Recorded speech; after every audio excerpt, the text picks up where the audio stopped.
এটি হলো হজরত খাজা গরিবুল্লাহ শাহ রহমতুল্লাহির রজা শরীফ। আমি ভিতরে প্রবেশ করব এখন। কিছু কিছু মানুষ আছে আইসা ওনার জন্য দোয়া করে, ওরা হইল বেয়াকুব।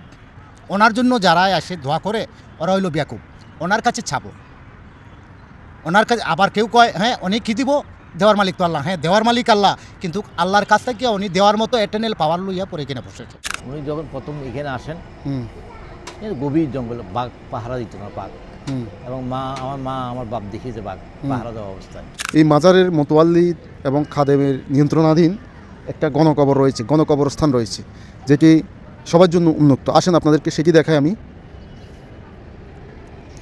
এই গণকবরস্থানটি এখান থেকে শুরু হয়েছে এবং কি এই সিঁড়ির নিচে পর্যন্ত কবর রয়েছে। আসসালামু আলাইকুম প্রিয় বন্ধুরা, আজকে আপনাদের জন্য চলে এলাম হজরত খাজা গরিবুল্লাহ শাহ রহমতুল্লাহির রজা শরীফে। এটি চট্টগ্রামের জিসি মোড়ের পাশেই অবস্থিত। ধন সম্পত্তির জন্য যিনি বিখ্যাত, নামে গরিব কিন্তু ভক্তদের যিনি ধন সম্পদ দিয়ে বড়লোক বানিয়ে দেন, সেই বিখ্যাত অলি হলো হজরত গরিবুল্লাহ শাহ। প্রিয় বন্ধুরা, হজরত খাজা গরিবুল্লাহ শাহ রহমতুল্লাহি রজা শরীফ হলো এই পাহাড়ের চূড়ায়। এখানে দেখছেন অসংখ্য সিঁড়ি বেয়ে আমাদেরকে উঠতে হবে। চট্টগ্রামের জিসি মোড়ের মতো অভিজাত এলাকায় একসময় এখানে জঙ্গল ছিল, বাঘের বসবাস ছিল। হজরত গরিবুল্লাহ শাহ রহমতুল্লাহ এখানে আস্তানা গাড়েন, সাধনা করেন, মোরাকাবা মুশাহিদা করেন এবং একজন কামেল অলি হিসাবে নিজের আত্মপ্রকাশ করেন। আমরা এখন যাব হজরত খাজা গরিবুল্লাহ শাহ রহমতুল্লাহির রওজার দিকে। সেখানে খাদেম এবং দর্শনার্থীর দিক থেকে আমরা জানার চেষ্টা করব হজরত খাজা গরিবুল্লাহ শাহ রহমতুল্লাহির মোজেজা, কেরামতি, রহস্য, ওনার আধ্যাত্মিক যে ক্ষমতা, সেটা আমরা জেনে আপনাদেরকে জানানোর চেষ্টা করব। তো প্রিয় বন্ধুরা, ভিডিওটি না জেনে শেষ পর্যন্ত দেখতে থাকুন এবং চ্যানেলটি যারা এখনও সাবস্ক্রাইব করেন নাই দ্রুত সাবস্ক্রাইব করে দিবেন এবং শেয়ার করে অন্যদের দেখার সুযোগ করে দিবেন। আল্লাহর অলির দরবার এমন এক দরবার, এখান থেকে কেউ খালি হাতে ফেরে না। আর যদি হয় হজরত খাজা গরিবুল্লাহ শাহ রহমতুল্লাহির দরবার, তাহলে তো কথাই নেই। আমরা ওঠার সময় দেখেছি অসংখ্য ভাসমান ছিন্নমূল মানুষ, যাদের রিজিক হজরত খাজা গরিবুল্লাহ শাহ উচিলাই অনবরত তারা খাচ্ছেন। কেউ অভুক্ত রয়েছেন এমনটা আমি শুনতে পাই নাই। আমি একজনের পাশে বসে আছি, উনিও মাজার ভালোবাসেন, আল্লাহর ওলি ভালোবাসেন, উনি মাজার ঘুরেন। তো আমি ওনার সাথে একটু কথা বলবো। আমি দেখছি আপনি কিছুক্ষণ আগে খেয়েছেন, এই প্রত্যেক দিনই কি এইভাবে আপনারা খেয়ে থাকেন? প্রতিদিন এখানে খানার অভাব থাকে না। অজত কাবলার দরবারতে, মাজমুল্লাহতে আসে আমানতে, ওই দরবার মাদার কেউই অনাহারে ফিরে যায় না। যে আশা পূর্ণ হয়। এই যে মানুষে আসে কেন, কিছু পাওয়ার জন্য আসে, কিছু দিবের জন্য আসে, এই জন্য নিয়ত পূর্ণ হয় যে সে কারণে আসে। এখন যে আপনি খাইলেন, আমি ওনার সাথে কথা বলেছি, যদিও ওনার ভিডিও আমি করি নাই। উনি একটা মানত করেছেন ওনার সন্তানের জন্য। উনি সন্তান বিদেশ যেতে পারতেছে না, এই জন্য বলে মানত করছে গরুর শাহ আমার এই বাবার দরবারে মিসকির খাওয়ার জন্য। মিসকির খাওয়ার আগেও মানত করছে, মানত পূর্ণ হয়েছে, সেই জন্য ও তো নিয়ে আসছে, সবাইকে খাওয়াইলো ওর বের থেকে। আমার আবে এখানে আসে খাওয়াইলো। আপনাদেরকে এইভাবে 3 বেলা কেউ না কেউ খাবার দিচ্ছে। দিচ্ছে। হজরত খাজা গরিবুল্লাহ শাহ রহমতুল্লাহির দরবারে নাকি কেউ খালি হাতে ফেরত যায় না। এখানে ধন সম্পত্তি কেউ চাইলে তারা চলে আসেন হজরত গরিবুল্লাহ শাহ দরবারে। ওনার নামে গরিব, কাজে বাদশাহ, ওনার অঢেল ধন সম্পত্তি রয়েছে, উনি ভক্তদের দিতে কার্পণ্য করেন না। আজকে আমরা যাব, চাইব এবং কি দর্শনার্থীদের মনের কথা শোনার চেষ্টা করব। আসুন, সাথে থাকুন আমাদের সাথে। আমি হজরত খাজা গরিবুল্লাহ শাহ রহমতুল্লাহির দরবারে একজন আল্লাহর ওলির ভক্তকে পেয়ে গেলাম। আমি ওনার সাথে কথা বলার চেষ্টা করব, জানার চেষ্টা করব আধ্যাত্মিকতা এবং রহস্য সম্পর্কে। জয় গুরু। জয় গুরু। আপনি কত বছর যাবত এখানে আছেন? 2 বছর। আচ্ছা, আপনি হজরতের মাঝে কি এমন দেখলেন যে ওনার প্রেমে মশগুল হয়ে ওনার দরবারে আপনি পড়ে রয়েছেন? দেখেন, ওনার ভালোবাসা আছে বলেই এখানে পড়ে আছি। ওনার ভালোবাসা না থাকলে এখানে থাকতে পারবেন। ওনার ভিতর এমন কি কেরামতি মোজেজা দেখেছেন, সেটা একটু আমাদের দর্শকদের উদ্দেশ্যে বলবেন। ওনাকে দেখেন, ওনাকে তো দেখার মতো কোনো কিছু নাই। উনি দিয়ে আমাকে চালাইয়ে নিতেছেন, এটাই অনুভব করা যায় যে আপনার পেটে ব্যথা করতেছে, একটা অনুভব যে আমার পেটটা ব্যথা করতেছে, কিন্তু এটা দেখা যায় না। ব্যথা করতেছে এটা দেখা যায় না, তবে একটা অনুভব যে আমার পেটটা ব্যথা করতেছে। তো উনি যখন আমাকে চালাইতেছে, উনি যখন আমাকে সম্পূর্ণভাবে করতেছে, আমি কর্ম করি না, আমার মিললে রুটি না মিললে রোজা। তো উনি যখন আমাকে স্বয়ংসম্পূর্ণভাবে আমাকে চালাই নিতেছে, তাহলে ওনার গুণ অবশ্যই আছে, না থাকলে এভাবে আমি একটা মানুষ এভাবে চলতে পারে না কর্ম ছাড়া। তো ওনার গুণ আছে দিকে, ওনার কাছে লাখে লাখে মানুষ আসতেছে, হাজার হাজার মানুষ আসতেছে, কেউ গরু ছাগল নিয়ে আসতেছে, যার যেমন সমর্থ আছে তা নিয়ে আসতেছে। যদি ওদের দ্বারাই কারো কিছু অনুভব লাভ না হইতো, তাহলে হয়তো আস্তে আস্তে আস্তে আসা মানুষ বন্ধ হয়ে যেত।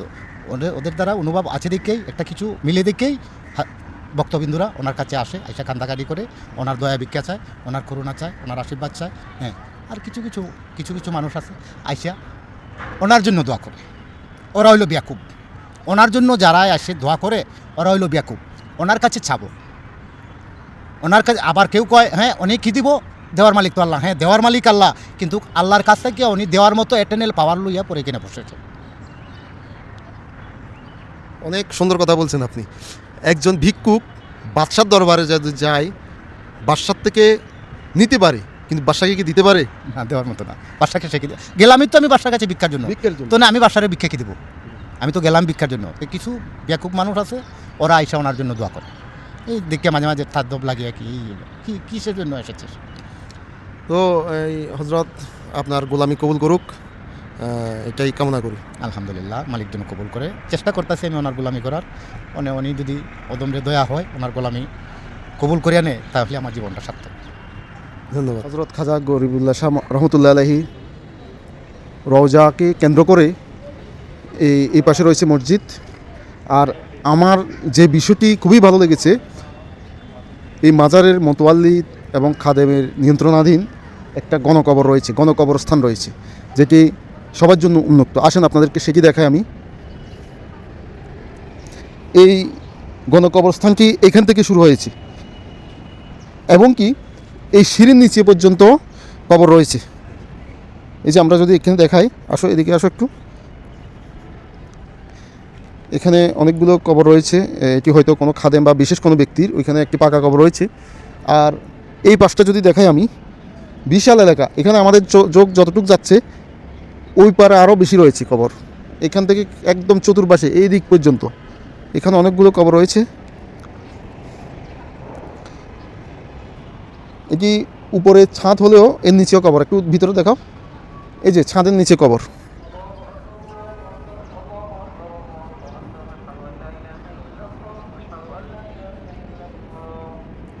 হজরত খাজা গরিবুল্লাহ শাহ রহমতুল্লাহ আলাহির মূল রওজায় এই জায়গায়, এই যে আমার সামনে যে ভবনটি দেখতে পাচ্ছেন, এটি হলো হজরত খাজা গরিবুল্লাহ শাহ রহমতুল্লাহ আলাহির রওজা শরীফ। এটি হলো হজরতের রওজা। তো আমরা ভেতরে যাব, তার আগে একজন খাদেম রয়েছেন, আমরা তার সাথে কথা বলার চেষ্টা করব, হজরতের মোজেজা কেরামতি রহস্য সম্পর্কে আপনাদেরকে জানানোর চেষ্টা করব। আসসালামু আলাইকুম। ওয়ালাইকুম সালাম রহমতুল্লাহ বারকাত। আপনার নাম? আমার নাম AK-M শেরালি। আচ্ছা, আর আমি হলাম খাদেম মতোয়াল্লি পুত্র, মানে এই স্টেটের মতোয়াল্লির পুত্র। আমার বাবা হলো এটা ওয়াকিফ। আচ্ছা, বংশ পরম্পরায় আপনারা খেদমত করছেন? আমার বাবা আছে এখানে। আচ্ছা, আসলে উনি ইয়েমেনের অধিবাসী। অনেকে ভুল করেন, উনি বলে যায় গরিবরা চিরাঙের অধিবাসী। চিরাঙের উনি অধিবাসী না, উনি অসম্ভব ওলিদের মধ্যে সবচেয়ে লার্নেড বলা যায়। আচ্ছা, উনি মুফতি। ওনার নাম আগে মুফতি হজরত খাজা গরিবুল্লাহ শাহ রহমতুল্লাহ। ওনার পরিবার সব আছেন এখানে। ওনার কেরামতি অনেক, কিন্তু একটা সবচেয়ে পুরান কেরামতিটা বলি। উনি যখন প্রথম এখানে আসেন, গভীর জঙ্গলে বাঘ পাহারা দিত না, বাঘ।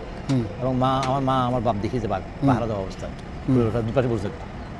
আমার বড় আব্বাকে দিচ্ছে, আমার আব্বার আস্তে আস্তে এগুলো কমে গেছে। কারণ একটা বাঘের তো 200 কিলোমিটার জায়গা লাগে দৌড়াদৌড়ির জন্য। 200 কিলোমিটার নাহলে কোনো বাঘ পাবেন নামবে।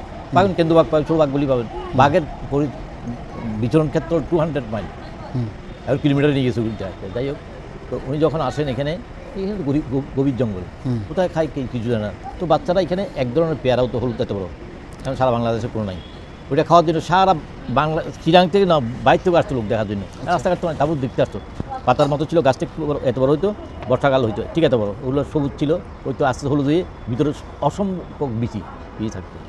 তো বাচ্চারা আসে না এখানে, কার বাঘ তো। তো একদিন কিছু সাহসী বালক দেখছে, মানুষগুলো নড়াচড়া করতেছে দূরে গ্রামে, দেখছে ওরা দৌড়াদৌড়ি করে আসছে দেখার জন্য কী হয়েছে। তো ওরা তো গরু চড়াই, আর মানে বাচ্চাদের কী স্মরণ থাকবে। ও বাড়িতে যাই বলছে, ওই অমুক জায়গায় এই পাশে হলো আর্মস অ্যামিউনিশন, কিন্তু এটাকে চিটাগাংয়ের লোকরা বানাই ফেলছে আমির হোসেন ডিপু। আচ্ছা এটা অ্যাকচুয়াল নাম হলো ব্রিটিশ নাম রাখতে আমির আর্মস অ্যামিউনিশন ডিপো ছিল। তো ওইটার নাম বিক্রি করে চিরাঙের ভাড়ায় ওটাকে বলছে Amir Hossain depot, arms ammunition depot. আচ্ছা, তো আসতে সাল বাচ্চারা দেখে গ্রামে গিয়ে বলছে যে এখানে আমরা মানুষ দেখছি, কারো বিশ্বাস নেই। তো সম্ভবত সবরাত বা আমাদের চিরাঙে যেগুলো ট্রেডিশনাল করি সবরাত সবকদর সব মেরা হিসেবে একটা অনুষ্ঠান খাওয়া দাওয়া করি, তখন পাতিলি করে বলে যা তোরা যাই দেখবি দিয়ে এই খাওয়াটা দিয়ে আসিস সময় তোমাদেরকে। আর সে দিয়ে গেছে ওরা, অনেকদিন চলে গেছে। 3-4 দিন পরে চড়াতে যাচ্ছে বলে তোরা গেছ ইয়ে দিয়ে আসো, তখন মাটির হাঁড়িটা নিয়ে আসিস। আসছে দেখো তুমি তখন বসে আছেন, বলে যে আমার পাতি দিতে আসছে বসা, একজন নামাও ওইটা নামাও, তো ওইটা নামাও। ওরা নামাইছে, দেখে যে যেরকম দিয়ে গেছিলো ভাত ওইরকম তরকারি ওইটা গরম ধোয়া দিচ্ছে ভিতর থেকে। ওরা ভয় পেয়ে গেছে, বলুন না বসো তোমরা সব বসো, ওদেরকে নিয়ে কারণ ওনার ভাষাতে বুঝুন তো আরও গাছে বাড়া হয়েছে, ওকে বসায় সেটা দেখা যায় ওটা নামাজ দেখে ভয় পেয়ে গেছে। তাহলে কী যে আমার এই 3 দিন সেটা এখন দুমে উঠতেছে, ওরা সব বসে দেখ অল্প খাওয়া, দুজনের খাওয়া 4-5 জন সব খেয়ে ওইটা নিয়ে ওরা চলে গেছে। যাই গ্রামে যখন বলছে বুঝে গেলে দেখবেন কোনো একটা কামেল মানুষ আসছে, এই ওনার আস্তে আস্তে ইয়ে শুরু হওয়ার কি ওনার ইনশাআল্লাহ আশা মনে করি আল্লাহর উপরে সব নির্ভর। আল্লাহ আলিয়ার কাছে যদি আমরা চাইতে জানি তাহলে তো আল্লাহ দিবে আমাদেরকে।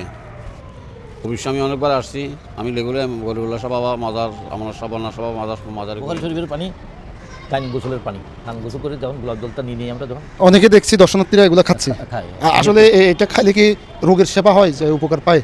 আপনি যদি ভরসা করে আসেন, এখন বলে গেছে এখন 11 বছর বাচ্চা এখন গেছে, এই মহিলা এখন গেলে 11 বছর পরে বাচ্চা হয়েছে ছেলে বিদেশ থেকে। 11 বছর পরে প্রত্যেক বছর 2বার করে আসবে মহিলার থেকে উঠতে 3 বাচ্চা, একটা ছেলে অন্ধ। মানে এই পানি খাওয়ার ফলে সে তার 11 বছর পর মানে ও উপস্থিত হয়েও ওই জন্য করে খাইছে, ওই যেখানে বক্ত হয়েছে বিশ্বাসের সহিত খাইছে।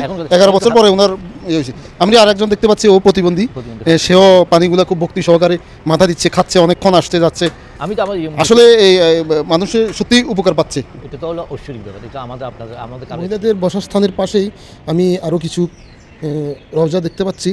এগুলা আমি খাদেমের সাথে কথা বলে জানতে পারছি খাদেম সাহেবের পিতা ওনার আম্মাজান এবং ওনার পিতামহের কবর, এগুলো ওনারা পর্যায়ক্রমে এই মাজারের মোতোয়ালির দায়িত্ব পালন করেছেন।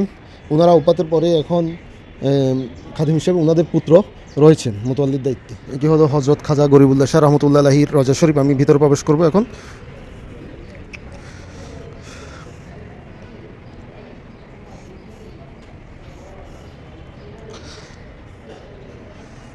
হজরত খাজা গরিবুল্লাহ শাহ রহমতুল্লাহ আলাইহির রওজা শরীফ এটি। উনি নামে গরিব হলেও উনি কিন্তু কাজে একজন বাদশাহ। ওনার দরবারে অসংখ্য মানুষ ভিক্ষুকের ন্যায় হাত পেতে থাকে। উনি সবাইকে উজাড় মনে উনি দিয়ে থাকেন। আমরা অনেক দর্শনার্থীর সাথে কথা বলে জেনেছি ওনার দরবার থেকেও খালি হাতে ফেরে না, যে যেটা চাচ্ছে সে সেটা পাচ্ছে। অনেকে নিঃসন্তান দম্পতি সন্তান পাচ্ছে, অনেক অসুস্থ মানুষ সুস্থ হচ্ছে, অনেক আর্থিক দুরবস্থা থেকে মানুষ ওনার দয়ায় উত্তরণ ঘটছে, অনেক মিসকিন মানুষ ধনী হচ্ছে। এটাই আল্লাহর ওলিদের মজেজা। ওনারা ছেঁড়া কাপড় চোপড় পরে জীবন কাটান, খেয়ে না খেয়ে বনে জঙ্গলে সাধনা করে মোরাকাবা মোশাহাদার মাধ্যমে আল্লাহর নৈকট্য লাভ করেন। ওনারা সারা জীবন যা অর্জন করেন ওনারা উপাতের পরেও কিয়ামতের আগ পর্যন্ত ওনারা মানুষের মাঝে সেটা বিরতে থাকেন। তারই প্রমাণ আমরা দরবারে যখন ঘুরি তখন দেখতে পাই। প্রিয় বন্ধুরা, আমি এমন একজন বাদশার দরবারে এসেছি যিনি 2 হাত ভরে নাকি মানুষকে ধন সম্পদ দেন, কিন্তু নাম তার খাজা গরিবুল্লাহ শাহ রহমতুল্লাহ আলাইহি। ঘুরে ঘুরে আপনাদেরকে ওনার রওজা, আধ্যাত্মিকতা, ওনার কেরামত, রহস্য দেখানোর চেষ্টা করেছি আপনাদেরকে। খাদেমের সাথে কথা বলেছি, দর্শনার্থীদের সাথে কথা বলেছি। প্রিয় বন্ধুরা, ভিডিওটি কেমন লেগেছে আপনারা কমেন্ট করে জানাবেন। যারা এখনও চ্যানেলটি সাবস্ক্রাইব করেনি চ্যানেলটি দ্রুত সাবস্ক্রাইব করে দিবেন এবং বেল আইকনটি চাপ দিয়ে নিত্য নতুন ভিডিও পেতে আমাদের সাথে থাকুন। দেখা হবে নতুন কোনো ভিডিওতে, নতুন কোনো উলিয়ার দরবারে। ততক্ষণ পর্যন্ত সবাই ভালো থাকুন, সুস্থ থাকুন। সবাইকে আজকের মতো এখানে বিদায় নিচ্ছি। সবাইকে ধন্যবাদ।